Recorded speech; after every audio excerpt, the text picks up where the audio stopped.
महान शहंशाह अकबर का शासनकाल भारत के इतिहास में समृद्धि और न्याय का प्रतीक माना जाता था। फतेहपुर सीकरी की बुलंद मीनारें शांति और व्यवस्था की कहानी कहती थी।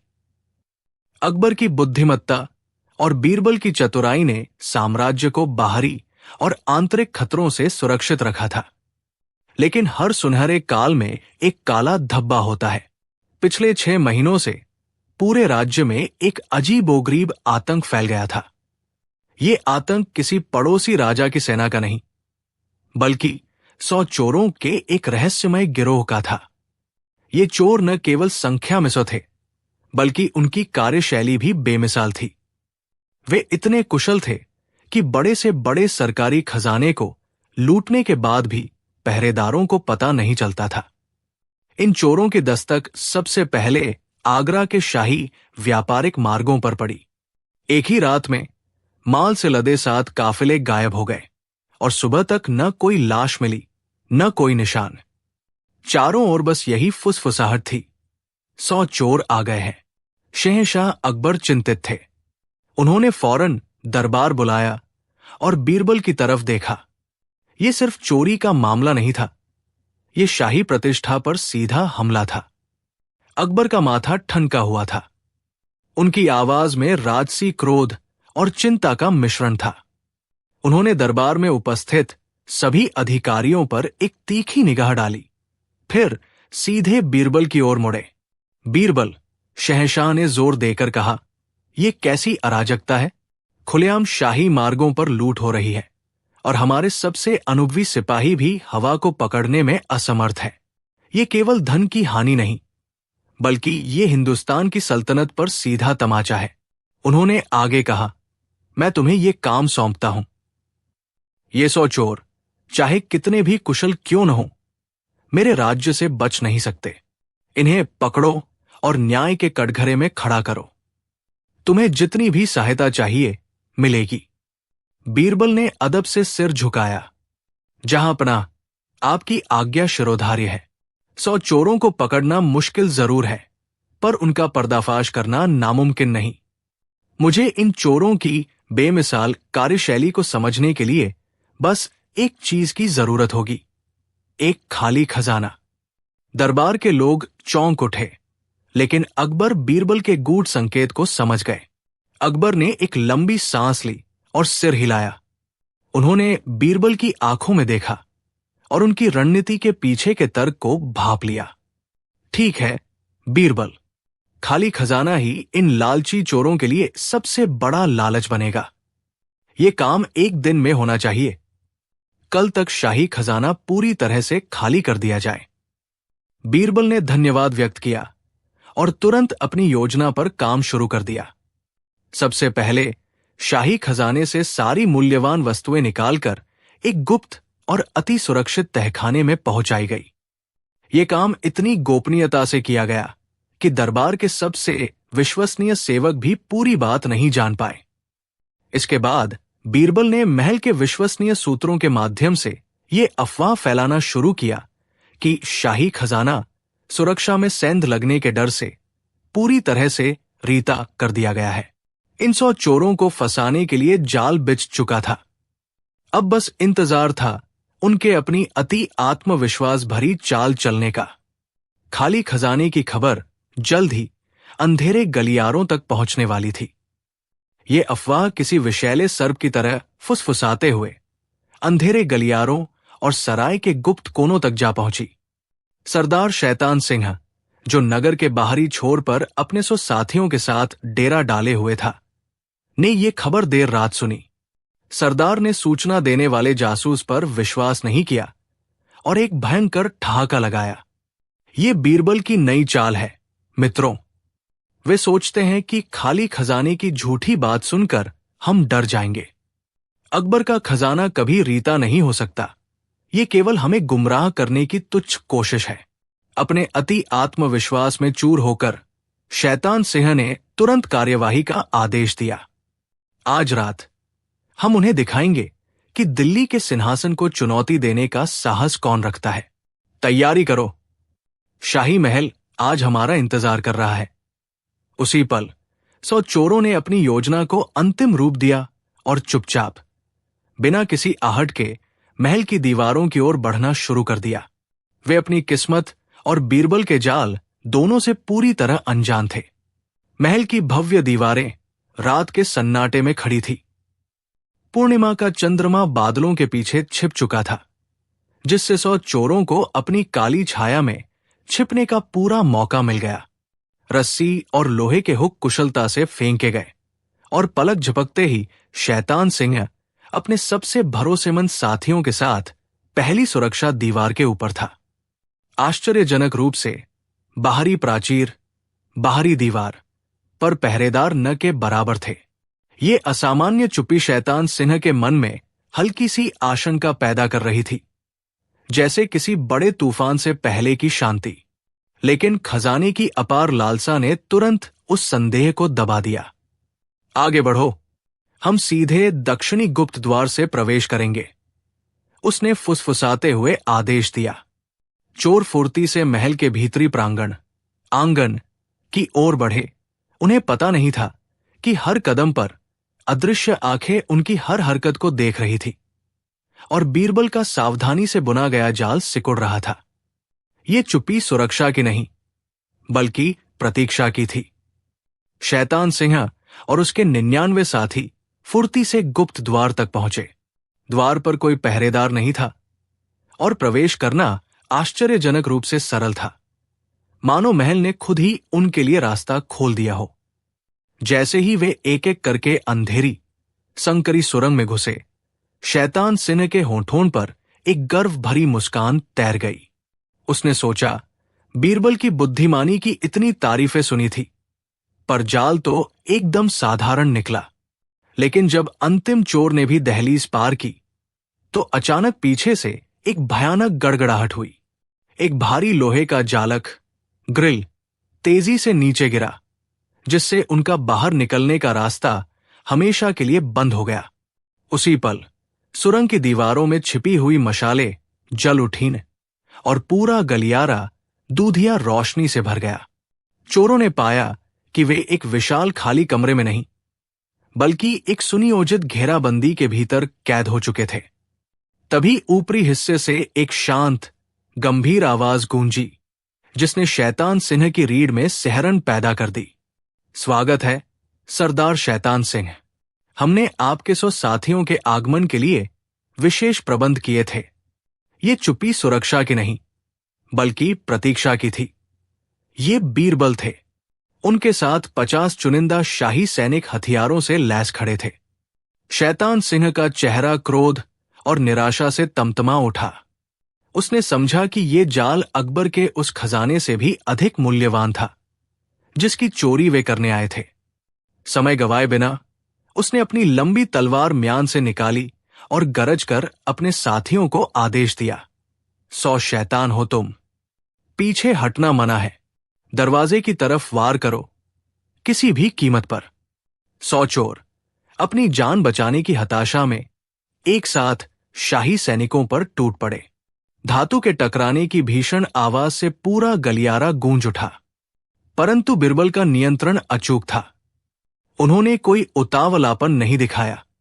जैसे ही पहला चोर लड़ने के लिए आगे बढ़ा, बीरबल ने केवल अपना हाथ उठाया। शाही सैनिकों ने अपनी ढालें कसकर पकड़ ली और आक्रमण करने के बजाय उन्होंने ऊपर से तीर और भाले बरसाने शुरू कर दिए। इससे पहले कि शैतान सिंह अपनी रणनीति बदल पाता, सुरंग का प्रवेश द्वार, जिससे वे अंदर आए थे, एक भारी लोहे के जाल से बंद हो गया। भागने का हर रास्ता बंद हो चुका था। शैतान सिंह ने कड़वाहट से समझा कि यह खेल अब खत्म हो चुका था। शैतान सिंह के चेहरे पर पराजय का काला साया छा गया। उसके भीतर का अहंकार अब निराशा की ज्वाला में बदल चुका था। उसने अपनी तलवार फेंक दी, जो पत्थरों के फर्श से टकराकर एक उदास ध्वनि पैदा कर गई। बाकी बचे 99 चोरों ने भी अपने सरदार को हारा हुआ देखकर तुरंत हथियार डाल दिए। शाही सैनिकों की दहाड़े थम चुकी थी और अब केवल जंजीरों की खनखनाहट सुनाई देने लगी। गलियारे के ऊंचे मुहाने पर बीरबल ने अपनी चाल पूरी होते देखी। वो आगे बढ़े और सीधे बंदी शैतान सिंह की तरफ देखा। ये सिर्फ चोरी का अंत नहीं है, शैतान सिंह, बीरबल ने दृढ़ता से कहा। ये उस भ्रम का अंत है कि कोई भी बुद्धि और कानून से ऊपर हो सकता है। उन्होंने मुड़कर सैनिकों को आदेश दिया, सभी को बांधो और सुनिश्चित करो कि ये 100 के 100 चोर इनके लूटे हुए खजाने के साथ सूर्योदय से पहले बादशाह अकबर के सामने पेश किए जाए। बीरबल की एक चाल ने वर्षों से चल रहे आतंक को समाप्त कर दिया था। सूर्य की पहली किरणें फतेहपुर सीकरी के प्रांगण में अपनी सुनहरी आभा बिखेर रही थी। बादशाह अकबर अपने शाही सिंहासन पर विराजमान थे। उनके मुख पर गर्व और गंभीरता का मिश्रण था। उनके सामने का दृश्य भव्य और विस्मयकारी था। एक तरफ लूटे हुए खजाने का ढेर लगा था जो चमक रहा था। दूसरी तरफ कतार में 100 के 100 चोर बंधे खड़े थे। उनके चेहरे पर वर्षों का अहंकार नहीं, बल्कि पूर्ण पराजय की गहरी छाप थी।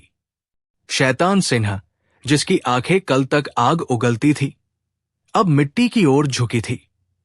बीरबल ने आगे बढ़कर सम्मानपूर्वक झुकते हुए पूरी योजना का ब्यौरा अकबर को सौंपा। हर शब्द के साथ बादशाह के चेहरे पर संतुष्टि बढ़ती गई। अकबर ने खड़े होकर अपने राज्य की जनता को संबोधित किया। आज बीरबल ने केवल धन वापस नहीं लाया है, बल्कि यह भी सिद्ध कर दिया है कि अकबर के न्याय के सामने कोई भी अंधेरा टिक नहीं सकता। उन्होंने बीरबल को गले लगाया। अब इन 100 चोरों के साथ क्या किया जाए, इसका निर्णय अब स्वयं कानून करेगा। 100 चोरों की भीड़ में फुसफुसाहट शुरू हो गई, क्योंकि वे अपने अंतिम भाग्य की प्रतीक्षा कर रहे थे। दरबार में पसरी फुसफुसाहट अचानक एक गहरे मौन में बदल गई। जब बादशाह अकबर ने अपना दाहिना हाथ उठाया, तो हवा में केवल उनके भारी सिंहासन की हल्की सी आवाज गूंजी। अकबर ने 100 चोरों की ओर देखा, जिनकी आंखें जमीन पर गड़ी थी। बीरबल ने सत्य और न्याय की प्रतिष्ठा को पुनर्स्थापित किया है। उन्होंने स्थिर स्वर में कहा, किंतु मैं नहीं चाहता कि यह राज्य सिर्फ सजा देने वाला कहलाए। बीरबल, इन व्यक्तियों का ज्ञान और कौशल इतना बड़ा है कि उन्होंने हमारे सबसे सुरक्षित खजानों को भेद दिया। क्या हम इस कौशल को बर्बाद होने दें? बीरबल ने आगे बढ़कर झुककर कहा, जहांपनाह, कानून के पास एक तीसरा मार्ग हमेशा मौजूद होता है, सुधार का मार्ग। उन्होंने चोरों को सीधा संबोधित किया, तुम सब इतने कुशल हो कि तुम्हें पकड़ने में महीनों लग गए। अब तुम्हें यह हुनर राज्य के हित में लगाना होगा। तुम्हें आजीवन कारावास नहीं, बल्कि एक कठिन परीक्षा दी जाएगी। चोरों ने उम्मीद और आशंका से सिर उठाया। यह सजा से ज्यादा एक प्रस्ताव लग रहा था। उनके दल के मुखिया की आंखों में पहली बार भय की जगह जिज्ञासा थी। बीरबल मुस्कुराए, तुम्हारी कुशलता अब राज्य की सेवा में लगेगी। पिछले 3 महीनों में सीमावर्ती राज्य का एक जासूस हमारे सबसे गुप्त खजानों के नक्शे का एक महत्वपूर्ण हिस्सा चुरा ले गया है। यह हमारी सुरक्षा के लिए बड़ा खतरा है। उन्होंने विस्तार से समझाया, तुम्हारी परीक्षा यह है, तुम 100 लोगों को 2 समूहों में बांटा जाएगा। एक दल खुफिया खोज दल बनेगा, जिसका काम 30 दिनों के भीतर वो नक्शा वापस लाना है। दूसरा दल सुरक्षा दल कहलाएगा, जिसे राजधानी की सबसे सुरक्षित तिजोरी में रखे एक नकली शाही मुहर की 24 घंटे रक्षा करनी होगी। यदि नक्शा वापस आ गया और मुहर सुरक्षित रही, तो तुम आजाद समझे जाओगे। अगर तुम असफल हुए या भागने की कोशिश की, तो आजीवन कारावास की जगह मौत की सजा दी जाएगी। मुखिया ने अपनी मुट्ठी भींच ली।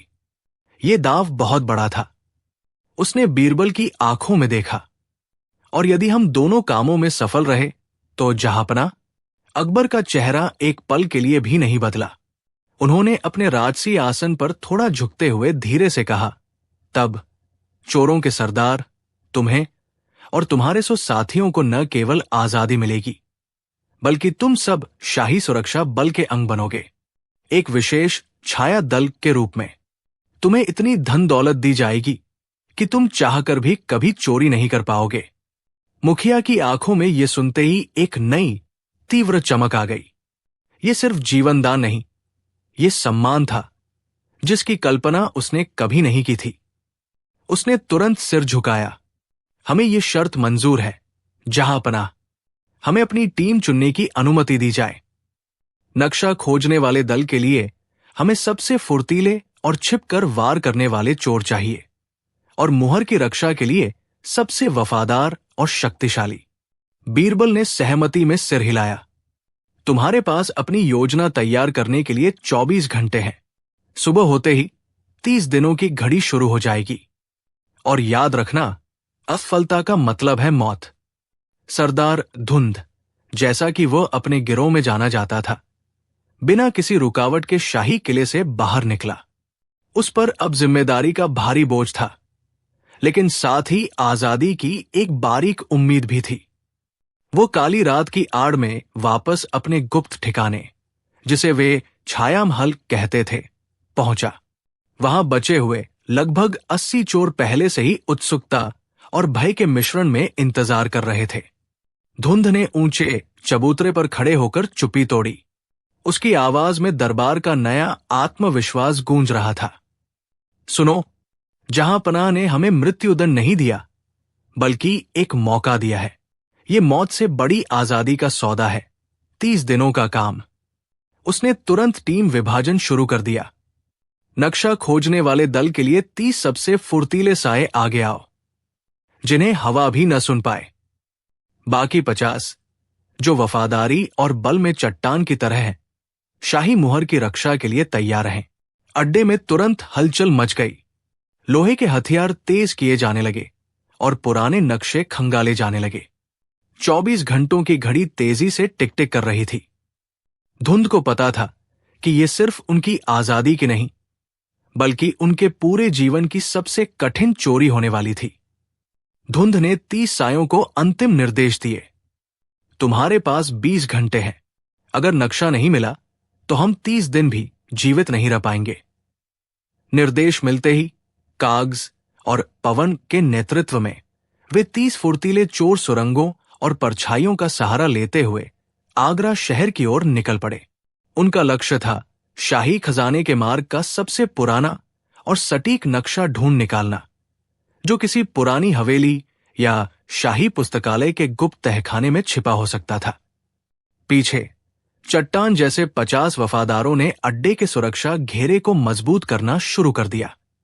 उनके हथियारों पर रात की रोशनी पड़ रही थी, मगर उनकी आंखें हर हलचल को भांप रही थी। उनमें से एक जंग नाम का भारी भरकम चोर धुंध के पास आया। सरगना, उसने फुसफुसाया, मुहर की रक्षा करना आसान है, पर क्या हम विश्वास कर सकते हैं कि दूसरा दल सही समय पर सही चीज लाएगा? धुंध ने बिना पलक झपकाए जवाब दिया, हमें करना होगा जंग। अब वक्त भरोसे का नहीं, बल्कि किस्मत आजमाने का है। और वो अपने स्थान से हटकर गुप्त तहखाने की ओर बढ़ गया, जहां उनके महान लक्ष्य शाही मुहर को अस्थायी रूप से छिपाया गया था। धुंध ने पत्थर की सीढ़ियां उतरकर तहखाने के संकरे प्रवेश द्वार को पार किया। हवा में सीलन और पुरानी मिट्टी की एक अजीब लेकिन जानी पहचानी महक थी। अंदर मुहर एक साधारण लेकिन मजबूत लोहे के संदूक में रखी थी। धुंध ने दीपक की मंद रोशनी में संदूक को निहारा। ये केवल मोहर नहीं थी, ये अकबर के पूरे साम्राज्य की सत्ता और गौरव का सार था। जब ये मोहर हमारी होगी, उसने फुसफुसाया, तो दिल्ली का तख्त कांप उठेगा। वो अभी संदूक की सुरक्षा जांच ही रहा था कि ऊपर से एक अचानक तीखी और दबी हुई सीटी की आवाज आई। ये उनका गुप्त संकेत था। जिस चीज का वे इंतजार कर रहे थे वो आ गई थी, लेकिन इस आवाज में हड़बड़ी थी। ऊपर जंग ने अपनी कटार कसी। काम शुरू, दूसरे दरवाजे पर जाओ। उसने अपने साथ के चोरों को हुक्म दिया। अब वक्त आ गया था कि वे मुहर की रक्षा करें, और दुश्मन, चाहे वे शाही सिपाही हो या कोई और, का सामना करें। फतेह ने सीटी की हड़बड़ी को पहचाना। यह स्पष्ट संकेत था कि योजना बिगड़ चुकी थी और शाही पहरेदार उम्मीद से पहले सतर्क हो गए थे। उसने मुहर वाले संदूक को तुरंत उठाया और उसे अपनी कमरबंद के नीचे कसकर बांध लिया। अगर मुहर सलामत रही तो हम बच जाएंगे। उसने खुद को ढांढस बंधाया और वो अंधेरे में दुबक कर सीढ़ियों की ओर बढ़ा। ऊपर जंग और उसके 9 साथी फुर्ती से दूसरे गलियारे की ओर दौड़े। वे मुख्य द्वार की ओर बढ़ रहे थे, जहां से भागने की उम्मीद थी। तभी सामने से 3 टॉर्चों की रोशनी उनकी आंखों में पड़ी और एक लोहे का कवच पहने सिपाही दीवार की ओट से बाहर निकला। रुको, कौन हो तुम? शाही पहरेदार की तीखी आवाज गूंजी। जंग पल भर रुका। उसके चेहरे पर भयानक दृढ़ता थी। हम वो हैं, उसने गुर्राया, जो तुम्हें अकबर से दूर रखेंगे। इससे पहले कि सिपाही कोई हथियार उठा पाता, जंग ने बिजली की गति से अपनी कटार निकाली। अंधेरे को चीरते हुए चोरों के सरदार ने आक्रमण कर दिया। पहले सिपाही के सीने पर उसकी कटार टकराई और साथ ही गलियारे की संकरी जगह में चीखें और धातु की आवाजें गूंज उठीं। 150 वर्ड्स। कटार के कवच से टकराने की गूंज अभी थमी भी नहीं थी कि जंग ने पूरी शक्ति से उसे वापस खींच लिया। पहले सिपाही का संतुलन बिगड़ा और वह लड़खड़ाया। क्षण भर की देरी किए बिना जंग ने अपनी कटार को इस बार सिपाही के गले और हेलमेट के बीच की पतली दरार में धंसा दिया। वो पहरेदार बिना चीखे वही ढेर हो गया। तभी गलियारे के मोड़ से हमला का स्वर सुनाई दिया। 3 अन्य सशस्त्र पहरेदार भालों के साथ तेजी से आगे बढ़े। काली साया, उन्हें रोको, जंग गुर्राया, जबकि वो मृत सिपाही के भाले को झपटने की तैयारी कर रहा था। उसके आदेश पर चोरों की टुकड़ी के पहले 5 सदस्य, जिन्हें काली साया कहा जाता था, अंधेरे से निकलकर बिजली की गति से शाही सैनिकों पर टूट पड़े। संकरा गलियारा अब लोहे के घर्षण और योद्धाओं की फुसफुसाहट वाली क्रूर सांसों से भर गया था। अकबर के राज्य में अराजकता ने पहला कदम रख दिया था। 148 वर्ड्स। काली साया की गति अमानवीय थी। पहले सिपाही का भाला हवा में ही अवरुद्ध हो गया, इससे पहले कि उसकी छाती पर एक म्यान से खींची गई छोटी खंजर धंस गई। दूसरे को घुटनों के बल गिरा दिया गया और तीसरे का सुरक्षा कवच एक भारी मुक्के से चकनाचूर हो गया। ये संघर्ष 2 सांसों से अधिक नहीं चला। 3 शाही रक्षक अब गलियारे की पत्थर की फर्श पर खून के धब्बों के रूप में पड़े थे। जंग ने संतुष्टि से सिर हिलाया। द्वार, उसने फुसफुसाया, मुख्य खजाने का मार्ग यहां कहीं होना चाहिए।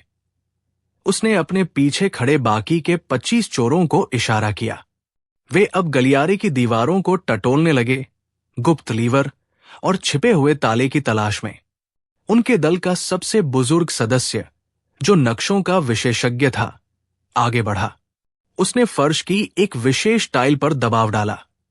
एक हल्की यांत्रिक गड़गड़ाहट के साथ सामने की दीवार का एक हिस्सा अंदर की ओर धंसा और फिर एक अंधेरी खाई में खुल गया। अकबर के महल की सुरक्षा में दूसरी दरार पड़ चुकी थी।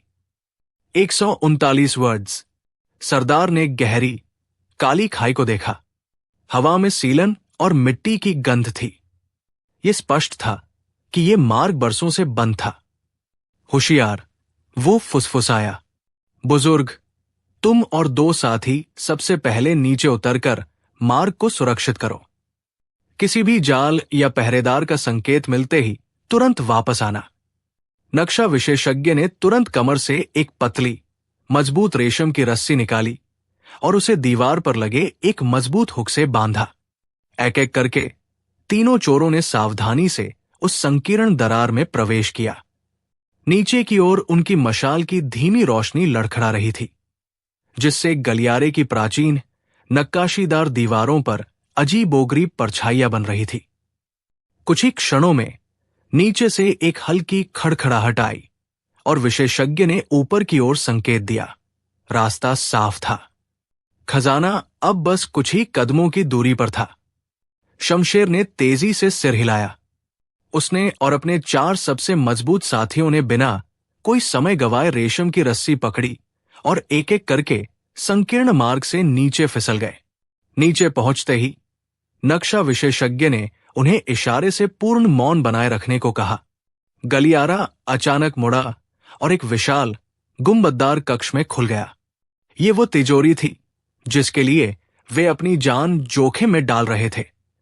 हवा में सदियों पुरानी धातु और धूल की मिलीजुली गंध थी। कक्ष के केंद्र में एक ऊंचे पत्थर के चबूतरे पर मुकुटों, सोने की ईंटों और दुर्लभ रत्नों का एक विशाल ढेर टिमटिमा रहा था। मशाल की रोशनी में वो दृश्य किसी काल्पनिक स्वर्ग जैसा लग रहा था। लेकिन जैसे ही शमशेर ने खजाने की ओर पहला कदम बढ़ाया, विशेषज्ञ ने फुसफुसाते हुए उन्हें तुरंत रोक दिया।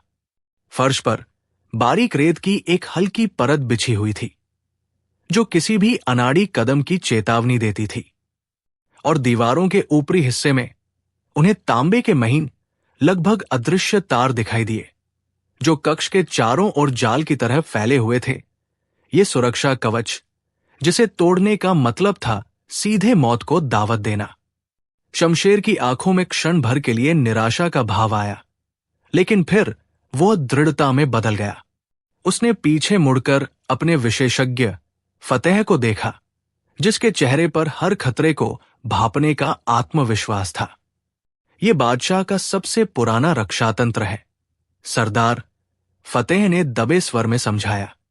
वे तांबे के तार किसी भी तरह के दबाव को तुरंत महसूस कर सकते हैं। यदि एक भी तार टूटा तो विषैली गैसों के साथ साथ पत्थर की छत गिर सकती है। शमशेर ने पूछा, क्या कोई रास्ता है फतेह? फतेह ने अपने कमरबंद से एक पतली, लचीली चांदी की छड़ निकाली। रास्ता केवल धैर्य से तय होगा। हम तारों के बीच से रेंग कर निकलेंगे। आपको अपनी सांस को भी नियंत्रित करना होगा, सरदार, ताकि हवा का मामूली कंपन भी जाल को सक्रिय न करे। खजाने तक का रास्ता अब सिर्फ सोने और रत्नों का नहीं था, बल्कि वो जीवन और मृत्यु की एक खतरनाक परीक्षा बन गया था। फतेह पहले झुका और जमीन पर बिछी रेत को बचाते हुए उसने धीमी गति से आगे बढ़ना शुरू किया। शमशेर ने अपनी सांस को नियंत्रित करने के लिए गहरी एकाग्रता लगाई। उसकी आंखें फतेह की हर हरकत को पढ़ रही थी। हवा पुरानी धूल और भारी धातु की गंध से भरी थी। फतेह सांप की तरह रेंग रहा था। उसकी मांसपेशियां तनी हुई थी। हर पल एक युग जैसा लग रहा था। लगभग 5 फीट आगे बढ़ने के बाद, जहां जमीन हल्की सी उठी हुई थी, फतेह रुक गया। उसने अपनी चांदी की छड़ को सावधानी से आगे बढ़ाया और उसे हवा में लहराया। एक पल के लिए सब खामोश रहा। फिर एक बारीक, तेज धातु की आवाज आई, टिक। फतेह तुरंत जम गया। छड़ किसी ऐसी चीज से टकराई थी जो दिखाई नहीं दे रही थी। बस यही, सरदार, फतेह ने फुसफुसाया, आवाज इतनी धीमी कि वो खुद भी मुश्किल से सुन पाया। ये तार लगभग जमीन से आधा अंगुल ऊपर है। अगर ये टूटता है तो छत के ऊपर रखे पत्थर क्षण भर में हमें दफन कर देंगे। उसने छड़ को हटाया और उसकी आंखों में अब लक्ष्य की चमक नहीं, बल्कि मृत्यु का भय दिखाई दे रहा था। ये एक ऐसा जाल था जिसे केवल हवा काटकर ही पार किया जा सकता था। सरदार, सरदार की सांसें तेज हो गई, लेकिन उनका चेहरा शांत था। जाल बेमिसाल है। ये किसी बादशाह का नहीं, बल्कि एक शैतान का दिमाग है। उन्होंने जमीन पर घुटने टेके और अपनी उंगलियों से उस जगह को टटोला जहां फतेह की छड़ टकराई थी। हां, ये कोई धातु नहीं है, बल्कि रेशम के धागे जैसा बारीक, मजबूत तार है जो शायद किसी घर्षण से ही टूट जाएगा। अब क्या? एक अन्य चोर, जलाल, ने लगभग कांपते हुए पूछा। अब सरपक्ति, सरदार ने फुसफुसाया। उन्होंने तुरंत अपनी कमर से पारस जूतियां निकाली, चमड़े की बेहद पतली चप्पलें, जिनके तलवे पर नमी रोकने के लिए विशेष लेप लगा था। ये हमें सिर्फ एक बाल बराबर की छूट देती है। हर चोर को अपनी सांस रोकनी होगी।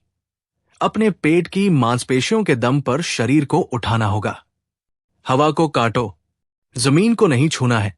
सरदार ने जूतियां पहनी और एक गहरे ध्यान की मुद्रा में आ गए। उन्होंने धीमी गति से पहला कदम बढ़ाया। उनका शरीर जमीन से 1 इंच ऊपर हवा में तैरता सा लग रहा था।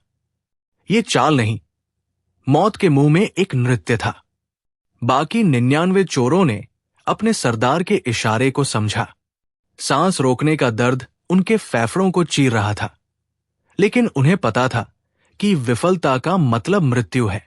एक साथ वे अदृश्य लहरों की तरह जमीन से 1 इंच ऊपर उठकर आगे बढ़ने लगे। पारस जूतिया अपना काम कर रही थी, लेकिन शारीरिक अनुशासन की मांग असहनीय थी। कई चोरों के माथे पर पसीने की बारीक बूंदें झलक आई। ये 100 मौन आए थे जो अकबर के विशाल महल के केंद्रीय आंगन की ओर बढ़ रहे थे। उनकी सामूहिक गति इतनी धीमी थी कि मानो समय ठहर गया हो। कोई आवाज नहीं, कोई आहट नहीं। तभी नजदीक की बुर्ज पर बजने वाली गश्त की घंटी की मंद आवाज ने सबको चौंका दिया। यह संकेत था कि शाही पहरेदार अपनी अगली चौकी की ओर बढ़ रहे थे। एक पल की चूक, एक छोटी सी आवाज और वे पकड़ लिए जाते। सरदार ने सिर हिलाकर आगे बढ़ने का संकेत दिया, धीमा और भी धीमा। उन्हें खजाना कक्ष तक पहुंचने से पहले 2 बड़े गलियारों को पार करना था।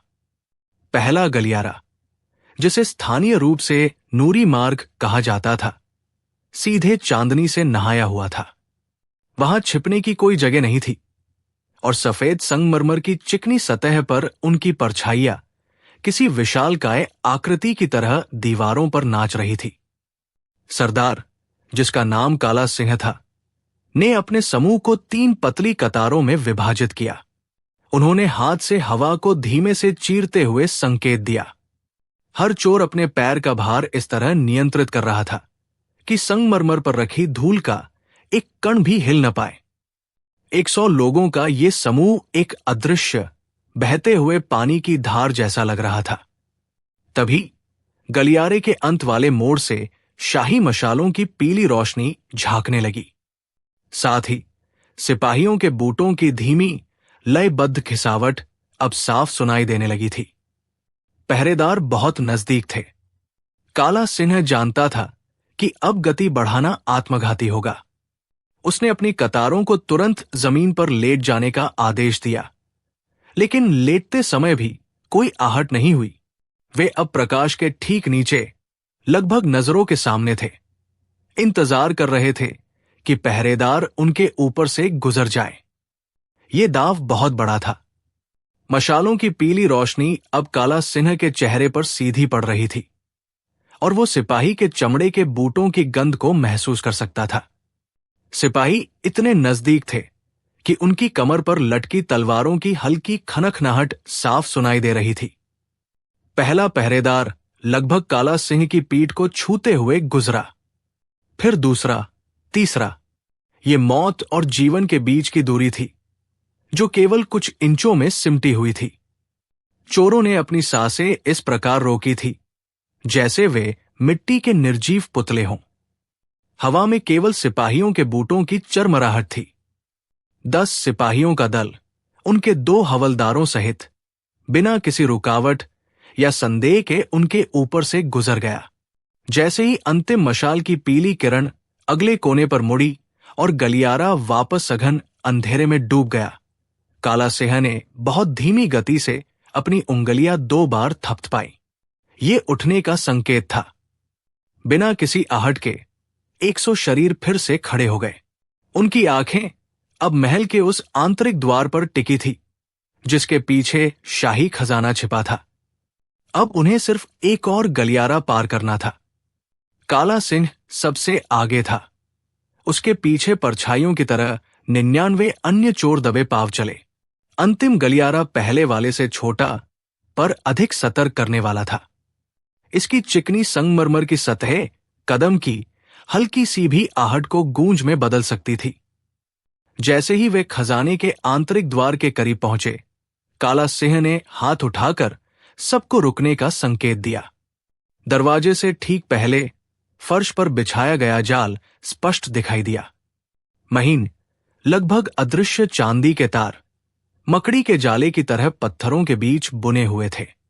ये तार इतने नीचे थे कि किसी भी सामान्य व्यक्ति को संदेह न हो, पर काला सिंह जानता था कि इन तारों का स्पर्श तत्काल अलार्म बजा देगा। उसने अपने दाहिने हाथ की उंगली से हवा में एक धनुष का आकार बनाया। यह संकेत था कि सभी को झुककर रेंग कर आगे बढ़ना है। 100 चोरों को अब अपनी सांसें थामकर इंच दर इंच इस घातक जाल से पार निकलना था। यह अंतिम परीक्षा थी और सबसे कठिन भी। उन्हें अब चोर नहीं बल्कि अदृश्य सर बनना था। काला सिंह की हर हरकत एक सधी हुई नृत्य कला थी, धीमी, सटीक और प्राणघातक रूप से शांत। उसने अपने शरीर के भार को इस तरह संतुलित किया कि उसका केंद्र जमीन से 1 इंच भी ऊपर न उठे। उसकी सांसें गिनती के साथ चल रही थी, मानो वो जल के भीतर गहरे उतर रहा हो। पहला तार उसकी गर्दन के ठीक नीचे से गुजरा, उसकी त्वचा से लगभग स्पर्श करता हुआ। उसके पीछे चल रहे 99 चोरों ने अपने नेता की नकल की। धूल और पत्थरों के बीच वे मानव शरीर नहीं बल्कि पत्थरों से निकले काले साए प्रतीत हो रहे थे। तभी बीच के समूह में एक हल्की सी गड़बड़ी हुई। एक युवा चोर, जिसे जल्दी में लाया गया था, ने अनजाने में अपना हाथ थोड़ा ऊपर उठाया। चांदी का तार कांप उठा। पास खड़े अनुभवी चोर अंधेरे ने बिजली की गति से उस युवा की कलाई को दबाया और उसे वापस जमीन से चिपका दिया। अलार्म बजने से बाल बाल बचा। इस चुप्पी के क्षण में हर चोर ने महसूस किया कि ये जाल केवल तारों का नहीं बल्कि उनके धैर्य और एकता की परीक्षा है। वे अब 1-1 मिलीमीटर का फासला नाप रहे थे। अंधेरे ने अत्यंत धीमे से अपनी सांस बाहर छोड़ी। उसके माथे पर जो पसीना जमा था वो न केवल भय का बल्कि अभूतपूर्व एकाग्रता का प्रतीक था। उसने एक उंगली उठाई। ये संकेत था कि पहले 10 चोरों का समूह अब तार जाल से निकल चुका है। वे अब एक छोटे अंधेरे गलियारे में थे जिसका अंत एक विशाल काले लोहे के दरवाजे पर होता था। यह दरवाजा इतना भारी था कि इसे खोलना हथियारों का नहीं बल्कि गूढ़ गणित का काम लगता था। दरवाजे पर किसी भी तरह की दरार या ताला दिखाई नहीं दे रहा था। वो बस दीवार का एक अभिन्न अंग लग रहा था। अंधेरे ने घुटनों के बल बैठकर दरवाजे की सतह पर अपना कान टिकाया। अंदर से कोई ध्वनि नहीं आ रही थी, कोई हवा का संचार नहीं था। यह दरवाजा सिर्फ शक्ति से नहीं खुलेगा। उसने फुसफुसाते हुए अपने सहायक से कहा, यह जरूर किसी गुप्त तंत्र या विशिष्ट ध्वनि कोड पर काम करता है। बाकी 99 चोरों की निगाहें अब उस पर टिकी थी।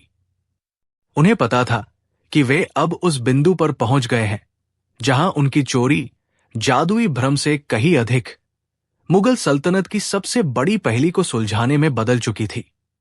अंधेरे ने अपने कमरबंद से एक पतली सर्पिल आकार की धातु की छड़ निकाली। ये छड़ चांदी और किसी अज्ञात मिश्र धातु से बनी थी जिसे विशिष्ट कंपन और प्रतिध्वनि एको को मापने के लिए तराशा गया था। उसने छड़ को ताले के नजदीक रखा लेकिन छुआ नहीं। फिर उसने अपने होठों को एक विशेष आकृति में सिकोड़कर हवा में एक अत्यंत बारीक सीटी जैसा स्वर छोड़ा। यह ध्वनि इतनी नियंत्रित थी कि केवल भौतिकी के नियमों का पालन कर रही थी, कानों का नहीं। 99 चोरों ने सांस रोके रखी। क्या इस साधारण सीटी से मुगल खजाने का रहस्य खुल जाएगा? कुछ पलों के गहन मौन के बाद उस सीटी की आवृत्ति फ्रीक्वेंसी आंतरिक लॉकिंग तंत्र से टकराई। वातावरण में एक हल्की सी गुनगुनाहट महसूस हुई, जैसे किसी विशालकाय घड़ी का स्प्रिंग अचानक खुल गया हो। मिल गया, अंधेरे ने फुसफुसाते हुए कहा। उसने उंगलियों उंगलियों से दरवाजे की सतह पर एक विशिष्ट स्थान पर हल्का सा दबाव डाला। बिना किसी शोर के वो भारी दरवाजा भीतर की ओर खुलने लगा और अंदर से ठंडी मसालेदार हवा का झोंका बाहर आया। खजाने का रहस्य अब बस एक कदम दूर था। जैसे ही दरवाजा पूरी तरह खुला, भीतर का दृश्य आंखों को चौंध दिया गया। अंदर की हवा चंदन और प्राचीन मसालों की तीव्र गंध लिए हुए थी, लेकिन उस गंध पर सोने और चांदी की चमक हावी थी। दीवारों तक ऊंचे लगाए गए रत्नों के ढेर, कीमती नगीनों से जड़े आभूषण और मुगल काल की दुर्लभ कलाकृतियां अस्त व्यस्त रखी थी। ये केवल खजाना नहीं था, ये सदियों की शक्ति का प्रदर्शन था। अंधेरे की आंखें तुरंत बीचों बीच रखे एक बड़े नक्काशीदार संदूक पर टिक गई। मेहराब, फकीर, उसने फुसफुसाते हुए अपने 2 प्रमुख साथियों को संकेत दिया। यही वो संदूक है जिसमें जौहर हिंद है, बाकी सब मिट्टी है। जल्दी। वे आगे बढ़े, लेकिन जैसे ही उनके जूते अंदर की संगमरमरी फर्श से टकराए, एक धीमी जंग लगी हुई आवाज गूंजी। इतनी जल्दी क्या है, चोरों? दरवाजे के पीछे की अंधेरी परछाई से एक आकृति निकली। वो कोई और नहीं, शाही चौकी का गुप्त रखवाला था, जिसे अकबर ने स्वयं नियुक्त किया था। उसके हाथ में एक तेज धार वाली कटार थी, जो चांदनी की हल्की रोशनी में चमक रही थी। अंधेरे के 100 चोरों का सामना अब एक ऐसे अकेले रक्षक से था जिसकी निष्ठा मुगल सल्तनत से जुड़ी थी। 100 चोरों का सरदार, जिसका नकाब हवा में झूल रहा था, जोर से हंसा। उसकी आवाज उस विशाल कक्ष में गूंज उठी। 100 के सामने एक? ये वीरता नहीं, मूर्खता है, रक्षक। सरदार ने अपने हाथ में पकड़ी हुई मशाल को जमीन पर पटका, जिससे रोशनी का एक क्षणिक भभका उठा। इस जौहर हिंद तक पहुंचने के लिए हमें किसी की अनुमति की आवश्यकता नहीं। इसे हटाओ। सरदार के संकेत पर चोरों के समूह में से 2 सबसे क्रूर और विशालकाय चोर आगे बढ़े, लेकिन इससे पहले कि वे अपनी तलवारें खींच पाते, गुप्त रक्षक बिजली की तेजी से आगे बढ़ा। उसने न तो चिल्लाया, न ही चेतावनी दी। उसकी कटार हवा में एक चाप बनाकर घूमी, और पहली ही भिड़ंत में दोनों चोर लहूलुहान होकर फर्श पर गिर पड़े। अंधेरे के 100 चोरों को यह एहसास हुआ कि उनका सामना केवल निष्ठा से नहीं, बल्कि एक प्रशिक्षित और घातक मशीन से था। रक्षक ने अपनी स्थिति संभाली। उसकी आंखें शेष झुंड को चुनौती दे रही थी। वह दीवार जिसे पार करना असंभव था, ये मौन जो 2 गिरे हुए शरीरों के खून से लथपथ था, ज्यादा देर तक नहीं टिका। भय अब हताशा भरे क्रोध में बदल चुका था।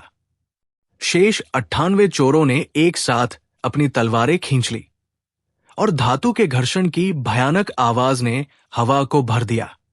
वे एक विकराल लहर की तरह रक्षक की ओर बढ़े।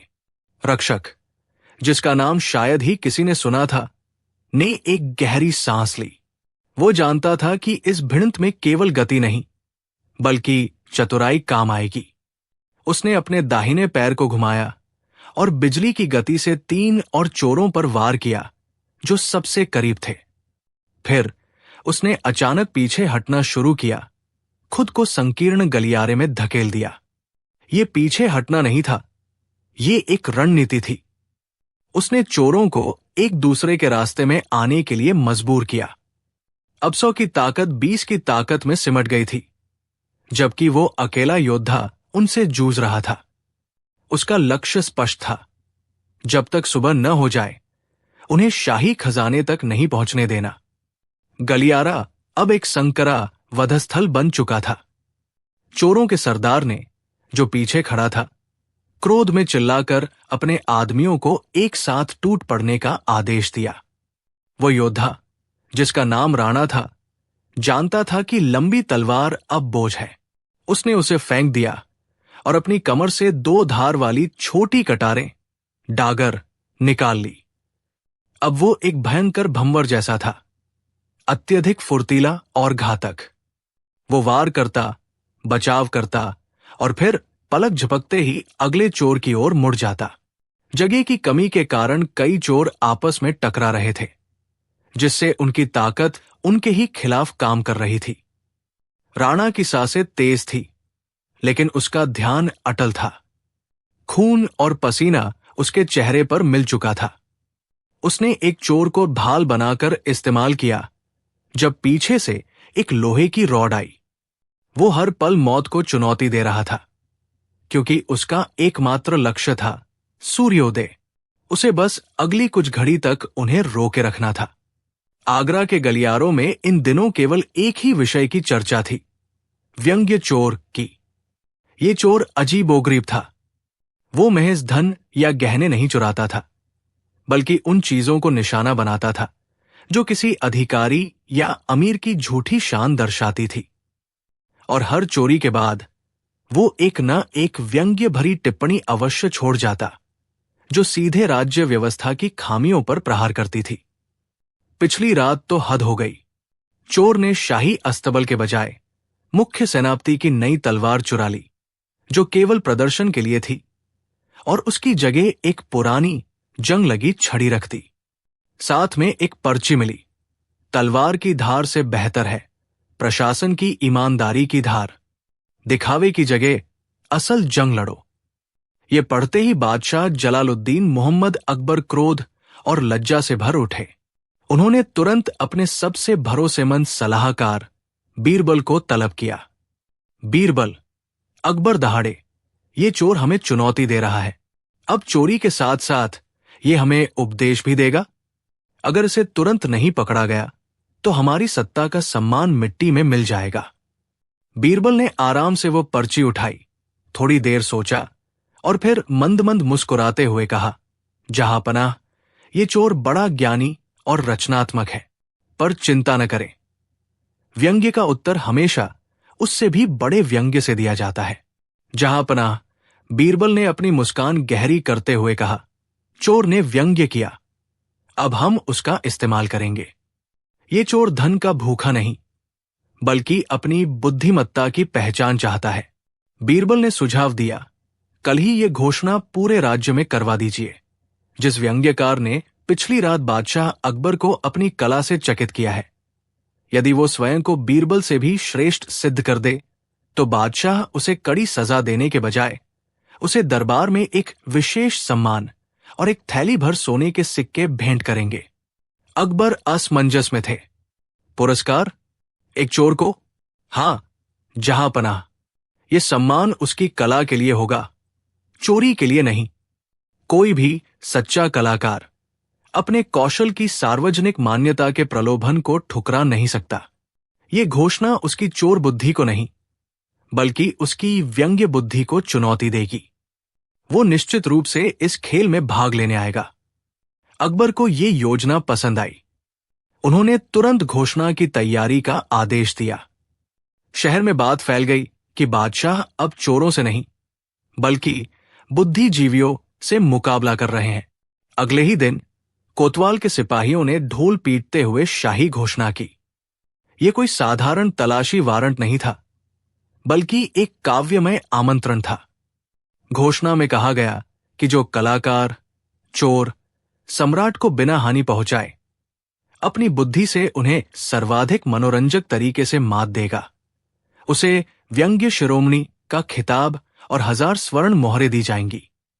चुनौती यह थी कि यह चोरी ऐसी होनी चाहिए जिसमें हास्य और कलात्मकता हो, और इसका पता चलते ही सम्राट को क्रोध नहीं, बल्कि मुस्कान आए। शहर में हंसी और उत्सुकता का माहौल बन गया। लोग ये देखने के लिए बेचैन थे कि कौन इतना साहसी है जो इस अनोखे बुद्धिमत्ता के युद्ध में भाग लेगा। उधर चतुर चोर ने, जिसे लोग अब तक भय से देखते थे, इस घोषणा को सुना और मंद मंद मुस्कुराया।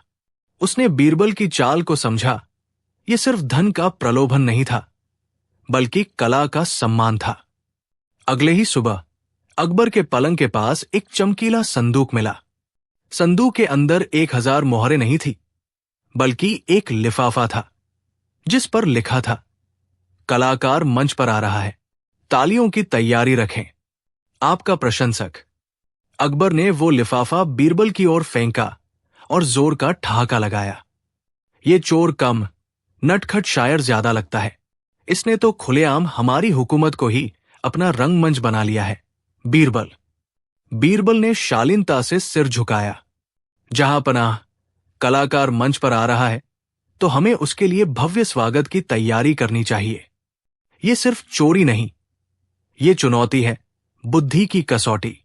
अगले दिन पूरे शहर में ढिंढोरा पिटवाया गया कि आज रात कलाकार अपनी कला का प्रदर्शन करेंगे। सुरक्षा व्यवस्था तिगुनी कर दी गई, लेकिन बीरबल ने दरबार में नई घोषणा की। कलाकार को एक नया नियम दिया जाता है। उसे आज रात शाही अस्तबल से सबसे सुंदर घोड़ा चुराना है। यदि वो सफल हुआ तो मोहरें उसकी, लेकिन यदि असफल हुआ तो उसे अपनी कला हमेशा के लिए छोड़नी होगी। ये घोषणा होते ही सभी दरबारी हैरान रह गए। घोड़ा चुराना, हजारों पहरेदारों के बीच। चोर के पास अब दो विकल्प थे, या तो अपनी कला को त्याग दे या फिर एक अविश्वसनीय जोखिम उठाए। सारा ध्यान अब अस्तबल और रात के अंधेरे पर टिक गया था। रात का साया गहरा चुका था। शाही अस्तबल अभेद्य किले में बदल चुका था। द्वार पर 40, छत पर 20 और हर खंभे के पीछे 5 पहरेदार तैनात थे। बादशाह अकबर और बीरबल स्वयं एक गुप्त बुर्ज पर बैठकर नीचे हो रही हर गतिविधि पर नजर रखे हुए थे।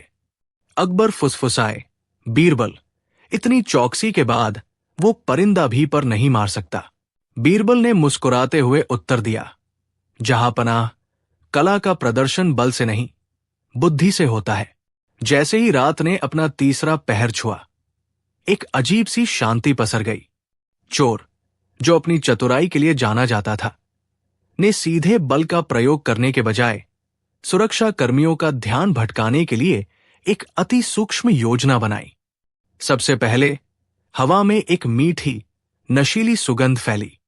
ये इत्र नहीं, बल्कि एक विशेष जड़ी बूटी का धुआं था जिसे चोर दूर से फैला रहा था। पहरेदारों की आंखें भारी होने लगी और धीरे धीरे एक एक करके वे अपनी ड्यूटी पर ही गहरी नींद में डूब गए। अब अस्तबल का द्वार खुला था। चोर की कला का पहला प्रदर्शन सफल हुआ। चोर, जिसे हर कोई उसकी अजीब हरकतों के कारण अद्भुत अली कहता था, दबे पांव अस्तबल के भीतर दाखिल हुआ। उसने सीधे बादशाह अकबर के प्रियतम घोड़े चीता को देखा, जो अपनी शान में खड़ा था। अली ने घोड़े को सहलाया, उसे चुपचाप बाहर की ओर मोड़ा, जैसे कोई मित्र सैर पर जा रहा हो, न कि कोई चोर शाही खजाना लूट रहा हो।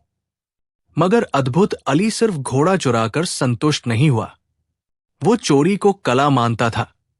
उसने अस्तबल के दरवाजे पर, ठीक वहां जहां सोए हुए पहरेदार पड़े थे, चमकीले रंग की खड़िया से एक बड़ा सा व्यंग्यात्मक चित्र बनाया। चित्र में एक आलसी पहरेदार को दिखाया गया था, जो एक बड़ी चाबी पर सिर रखकर खर्राटे ले रहा था। इसके नीचे उसने एक पर्ची चिपका दी जिस पर लिखा था, घोड़े की सेहत का ध्यान रखना, और हां, नींद पूरी हो जाए तो दरवाजा बंद कर देना। शुल्क 1 घोड़ा, आपका विनम्र चोर। और फिर अंधेरे में खो जाने से पहले अली ने चुपके से हर पहरेदार की पगड़ी में एक एक ताजी जलेबी का टुकड़ा फंसा दिया, ताकि सुबह उठने पर उन्हें मीठी यादें मिले।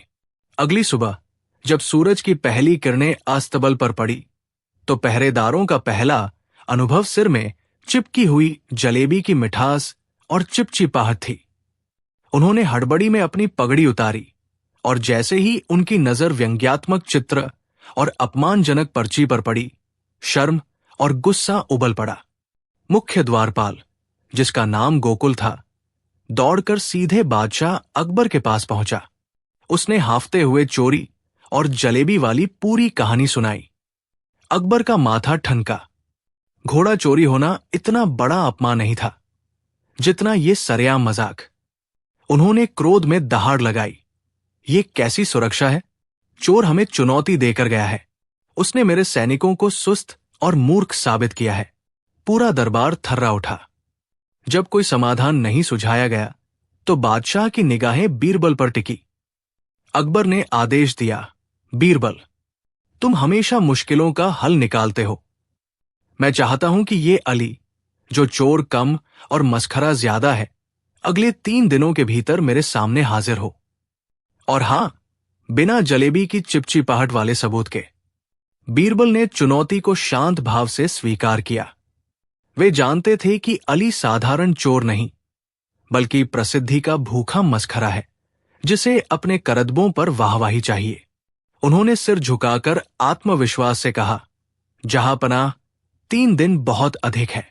मैं आज ही उस मसखरे को दरबार में हाजिर करूंगा, और सबूत इतना मीठा होगा कि वो स्वयं ही स्वीकार करेगा कि उसने जलेबी नहीं, बल्कि शाही शहद चुराया था। दरबार से बाहर निकलते ही बीरबल ने तुरंत कोई सैनिक अभियान शुरू नहीं किया। इसके बजाय उन्होंने अपने गुप्तचरों को शहर में एक अफवाह फैलाने का निर्देश दिया। अफवाह ये थी कि बादशाह अकबर चोर अली की बहादुरी और उसकी कविताओं से इतना प्रभावित हुए हैं कि उन्होंने उसे माफ करने का फैसला किया है। अगले दिन शहर के प्रमुख चौराहों पर शाही मुनादी की गई। वो चोर, जिसका नाम अली है, यदि स्वयं आकर बादशाह के सामने अपनी कला का प्रदर्शन करे, तो उसे न केवल माफी मिलेगी, बल्कि शाही कलाबाज का प्रतिष्ठित पद भी दिया जाएगा, जिसमें मान सम्मान और सोने के दीनार शामिल हैं। बीरबल मुस्कुराए। वो जानते थे कि एक चोर शायद धन से दूर भागे, पर एक मसखरा प्रशंसा और नए पद के लालच को कभी नजरअंदाज नहीं कर सकता। जाल बिछ चुका था। अली, जो उस वक्त शहर की एक पुरानी सराय के तहखाने में छिपा था, मुनादी की आवाज सुनकर पहले तो सहम गया, लेकिन जैसे ही उसके कानों में शाही कलाबाज और मान सम्मान जैसे भारी भरकम शब्द पड़े, उसका डर एक झटके में गायब हो गया। उसकी छाती गर्व से फूल गई। वाह, मेरी प्रतिभा को अब पहचान मिली है। अली ने उत्साह से फुसफुसाया, मैं कोई मामूली चोर नहीं हूं, मैं एक उपेक्षित कलाकार हूं, जिसे अब बादशाह सलामत ने स्वयं सम्मान दिया है। चोरी के जोखिम और संभावित फांसी के डर पर अब शाही ओहदे और सोने के दीनारों का लालच हावी हो गया था। अली ने तुरंत अपनी मैली कुचैली धोती झाड़ी, अपने बालों को व्यवस्थित किया और एक रंगीन साफा बांधा, जिसे उसने कुछ दिन पहले ही एक कपड़ा व्यापारी के यहां से लिया था। अपनी कला की प्रशंसा से बौखलाया हुआ अली मौत के जाल की परवाह किए बिना गर्व से सीना ताने दरबार की ओर चल पड़ा। वो तो बस ये सोच रहा था कि उसकी अगली कविता के लिए उसे कितने दीनार मिलेंगे। बीरबल की चाल सफल हो चुकी थी। अली जब राजमहल के भव्य द्वार से अंदर घुसा, तो वो दरबारी शानो शौकत देखकर दंग रह गया। मखमल के गलीचे, कीमती झूमर और बीचों बीच चढ़ाव सिंहासन पर शहंशाह अकबर विराजमान थे। अली को सीधे बादशाह के सामने लाया गया। बीरबल किनारे खड़े थे। उनके होठों पर एक रहस्यमय मुस्कान तैर रही थी। उन्होंने अकबर को फुसफुसाते हुए कुछ कहा, जिसके बाद अकबर ने उत्साह से सिर हिलाया। कवि श्रेष्ठ, अकबर ने भारी आवाज में कहा, बीरबल ने तुम्हारे उत्कृष्ट काव्य की बहुत प्रशंसा की है। हमें अपनी नवीनतम रचना सुनाइए, जिसके लिए तुम्हें पुरस्कार दिया जाना है। अली ने खुद को वास्तव में कोई महान साहित्यकार मान लिया था। उसने एक गहरी सांस ली, अपना साफा व्यवस्थित किया और कविता पाठ के लिए तैयार हुआ। उसे यकीन था कि ये कविता उसके भविष्य को सोने के अक्षरों से लिख देगी। वो नहीं जानता था कि बीरबल ने इनाम के रूप में दीनारों की जगह अब न्याय की तलवार उसके लिए तैयार कर रखी थी। अली ने एक और बार नाटकीय ढंग से खासा, महाराज, सुनिए वो रचना जो मैंने हाल ही में कष्ट झेलकर पूरी की है। उसने घोषणा की। उसने अपनी आवाज को ऊंचा किया और छंद पढ़ना शुरू किया। अंधकार में मोती टटोलने वाले के हाथों में ज्ञान की नहीं, बल्कि धन की चमक होती है। जो रात को कलाकारी करता है, उसकी सुबह बस एक सवाल होती है कि ये हाथ किसका है। अकबर ने भौहें चढ़ाई। कविता उत्कृष्ट तो नहीं थी, पर अली के आत्मविश्वास ने समा बांध दिया था। जैसे ही अली ने अपना पाठ समाप्त किया और सम्मान पाने के लिए सिर झुकाया, बीरबल ने तुरंत बीच में हस्तक्षेप किया। बहुत खूब, कवि श्रेष्ठ। विशेष रूप से वो पंक्ति, अंधकार में मोती टटोलने वाला। बीरबल ने अली की तरफ एक तिरछी निगाह डाली। महाराज, क्या हम कवि से पूछ सकते हैं कि इस विशेष कलाकारी के दौरान वो कौन सा औजार, टूल इस्तेमाल करते हैं? हमें लगता है कि उनके इस विशेष यंत्र के बिना ये उत्कृष्ट कला संभव ही नहीं है। अली का रंग उड़ गया। ये सवाल साहित्यिक नहीं था। उसके होंठ फड़फड़ाए, पर कोई शब्द नहीं निकला। अकबर ने बीरबल की ओर देखा, भौहें चढ़ाते हुए। बीरबल, ये कैसी पहेली है? हम साहित्य पर चर्चा कर रहे हैं, औजारों पर नहीं। कवि अली, ये तुम्हें क्या कह रहा है? अली ने पसीना पोंछा और किसी तरह लड़खड़ाया। जहां पनाह, मैं समझा नहीं। ये बीरबल जी की कोई नई काव्य शैली होगी, जहां वो कल्पना और वास्तविकता को मिलाते हैं। मैं तो केवल कलम और स्याही का प्रयोग करता हूं। बीरबल मुस्कुराए, लेकिन उनकी आंखों में तीक्ष्णता थी। नहीं कवि श्रेष्ठ, मैं न तो कल्पना की बात कर रहा हूं और न ही काव्य शैली की। मैं तो सिर्फ उस खुदाई के यंत्र की बात कर रहा हूं जिसके बिना आप अंधकार में मोती नहीं खोज पाते। दरअसल वो मोती आपके अपने नहीं थे। बीरबल थोड़ा आगे झुके। हमें लगता है कि आपके पास अभी भी वो छोटा बेलचा या छेनी कहीं छिपा होगा जो कल रात शाही खजाने की दीवार के पास इस्तेमाल किया गया था। क्या आप हमें वह दिखाएंगे? दरबार में सन्नाटा छा गया। अब अली का झूठ केवल उसके चेहरे से नहीं, बल्कि उसकी कांपती उंगलियों से भी टपक रहा था। बीरबल ने शांत लेकिन तीखे स्वर में कहा, कविराज, समय बर्बाद न करें। वो छोटा बेलचा आपने अपनी कीमती अचकन की अंदरूनी जेब में ठीक उस जगह छिपा रखा है जहां आप अपनी